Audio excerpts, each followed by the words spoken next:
So yan, magandang araw ulit sa inyo mga kamaster. Bali gagawa tayo ulit ng panibagong video tutorial.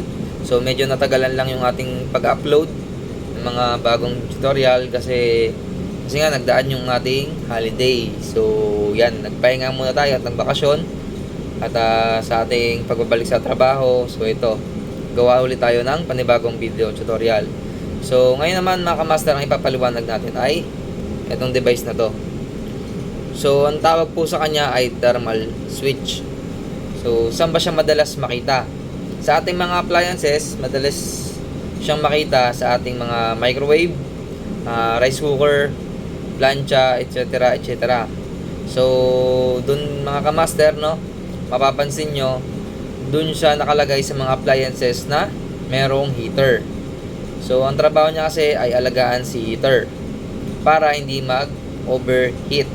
Kasi po si heater kung wala po siyang thermal switch, no, sisirain niya po yung sarili niya, no?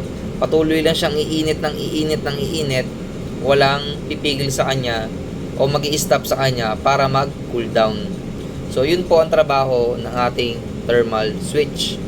So napakasimple lang pero sobrang importante.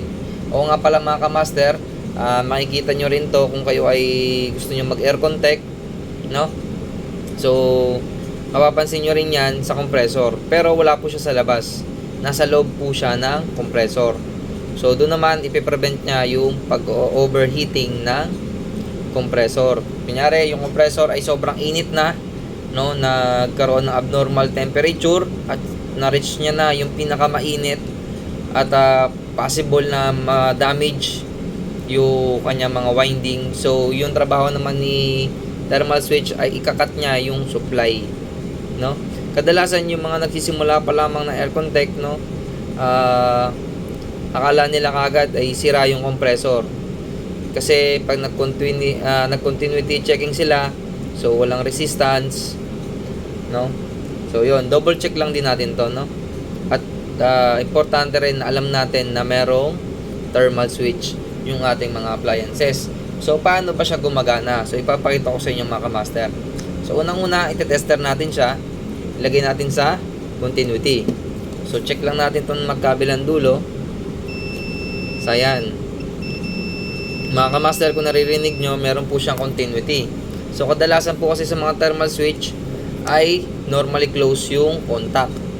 So, nag-open lamang siya once na na-reach niya na yung kanyang temperature. So, ulitin natin mga kamaster. So, ayan. At sa mga thermal switch nga po pala, mga kamaster, kung magpapalit kayo, no, meron po yan nakalagay na temperature sa kanilang unahan. So, yan mga kamaster, kung makikita nyo. So, yung thermal switch na yan ay hanggang 105 degrees Celsius lamang. So, kapag na-reach niya yan, so, yun, ikakat niya na yung supply niya. O yung supply no load, no? So, ibalik lang natin itong ating camera mga master. Testingin natin yan dyan. So, mabilis ang tutorial lamang ito mga master, no? So, yan. Tester natin ulit para masigurado natin may continuity. So, yan. May continuity mga master. So, subukan naman natin lagyan ng heat yung kanyang ibabaw. So, ito po yung kanyang sensing, no? Itong pinaka-front. Ito po yung dinidikit sa heater, no? So, gagamit tayo ng soldering iron. Yung ating soldering iron, nakaset po siya ng 350 degrees Celsius. So, try natin ilagay sa ibabaw. So, yan. Tagalan lang natin ng konti. So, yan. Testingin na natin kung nag-open ba siya. So, close pa rin, no? So, matagal pala yung ano niya. Ibabad pa natin ng konti. Tagalan natin mga kamaster. So, yun. Tingnan natin. So, yan. Mga kamaster, no? Nag-open circuit na po siya. Sabihin, wala nang supply. Magko-close lamang siya mga kamaster once na nag-cool down na yung ating load o yung ating heater. For example, umabot na ng 200 Hindi pala 200, masyadong malayo. Sabihin natin yung ating heater ay umabot ng 115 degrees Celsius. So, kakat niya na yon. Ayan, mga master, nag-cool down na siya. Ibig sabihin, lumamig na yung heater, bumalik na po yung ating supply. So, ayan, mga master. Ibabad lang natin dito para para makita niya, mga master, no? Ulitin natin yung ating procedure. So, ayan, nakababad si ating tester. So, ilagay lang natin ito dito sa ibabaw.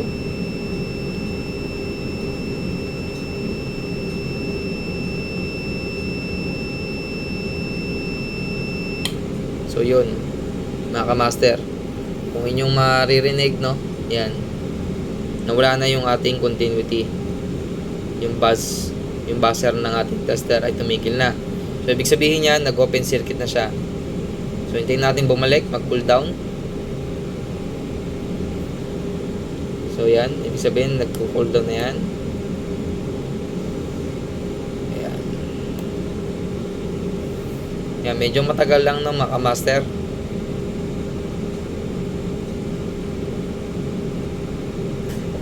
Kuha natin. So, yun, sobrang init pala. So, yan. Kung maano nyo, mga master, bumalik na ulit yung ating contact. Nag-close circuit na ulit siya. So, yan, mga master, no? Kapitan natin. Importante na alam nyo rin yung mga device, yung mga i-check nyo yung device once na nagko-problema yung ating mga appliances.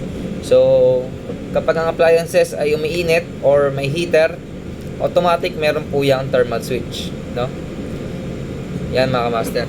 So, yun, hanggang dito na lamang po ang ating video tutorial. Maraming salamat po ulit sa pakikinig sa ating video tutorial, mga master. So, pa-subscribe po at like sa ating YouTube channel. So, hanggang dito na lang, mga master. Thank you po.